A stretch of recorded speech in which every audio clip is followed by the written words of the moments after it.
Hey, what's up guys? Disney Nuts here. How you guys doing? Today we're going to be comparing the iPhone 13 Pro ultra wide angle lens for night shots to my DSLR to see which one looks better. Let's go.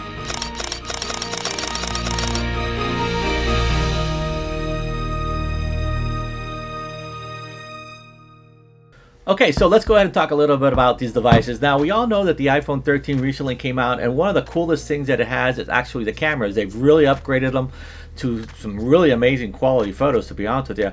Now, in daylight, they can go head to head with some of the better cameras because they look really good. Now, when it comes to night mode and night shots, it's a whole different story.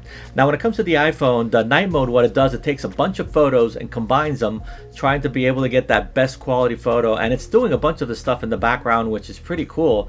And it actually will ask you to stay still for like for 2 or 3 seconds to be able to get that really cool shot. But does it really look good is what we're really going to experiment today.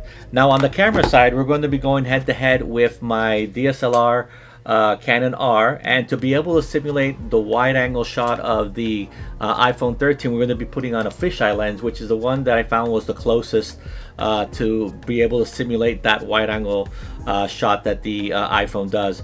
I don't have a native ultra wide angle lens for this camera, so to be fair, we're going to be putting in the fisheye, and it looks pretty close. And this one actually has an f-stop of 2.8 or 3 that we'll be setting our camera. 2.8, 3, 4.5 will stay around that area, and we'll compare them doing night shots. Now, for the iPhone, I will be holding it still and taking the shot, and in the case of the DSLR, I will be using a tripod. So just for you to know. So without further ado, let's head over to the parks and take a couple of shots and see how they look, and we'll compare them, putting them into the computer. Let's go.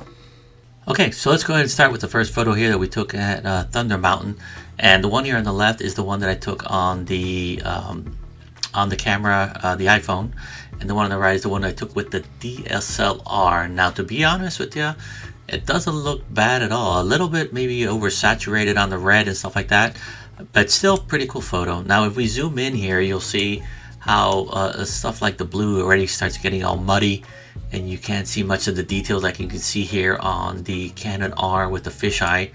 Good photo, maybe even get away with Instagram. The next one was actually a pretty dark section of behind the castle, and you'll see here the same thing happened with the other photo where it looks a little mushy, like I like to call it, on the colors. You can see they're like just bleeding all over the place. In the case of the Canon R, it looks really nice. There you go. Now here's another one that I took during the where you can see some of the night stuff where it starts to break up on the iPhone. Look at this. See, sort of like the break up here on the top. When in the case of the Canon R, you get a pretty good image here on the left, even with all the lights on it. Let's go ahead and move into one here. This was a really interesting one that I think I wanted to put here. The area was so dark that the iPhone couldn't even focus, so I wanted to share it here with you guys. And here's what the iPhone was trying to do. I tried pointing it at the Rapunzel's tower, and it just couldn't do it. Just could not do it. On the right hand side, you have what was taken with my Canon R and the fisheye.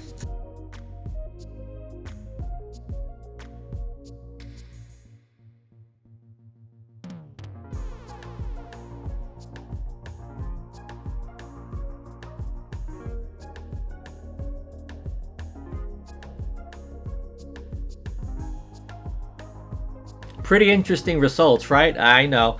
It's pretty hard to beat the DSLR when it comes to the quality, especially DSLRs are made for this. And there's a whole bunch of reasons behind that. You're talking about the sensor size, which is something that's really important to keep in mind, that the bigger the sensor, the more you're going to be able to grab, the more light you're going to be able to get, and a bunch of other stuff that we don't go too much into details here. But again, iPhone photos didn't look bad at all. If it's something they're going to be sending by a text message or possibly even on Instagram, it's not a bad option.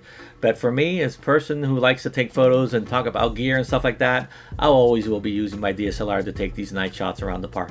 Okay, so with that said, guys, that wraps up this video for today. Hopefully you enjoyed this comparison, and if you want to comment below and want to see some more comparisons of these two devices, feel free to comment below. I'd glad to bring up those challenges and hopefully hopefully be able to present them here on these videos. Until then, this is Disney Nuts signing off.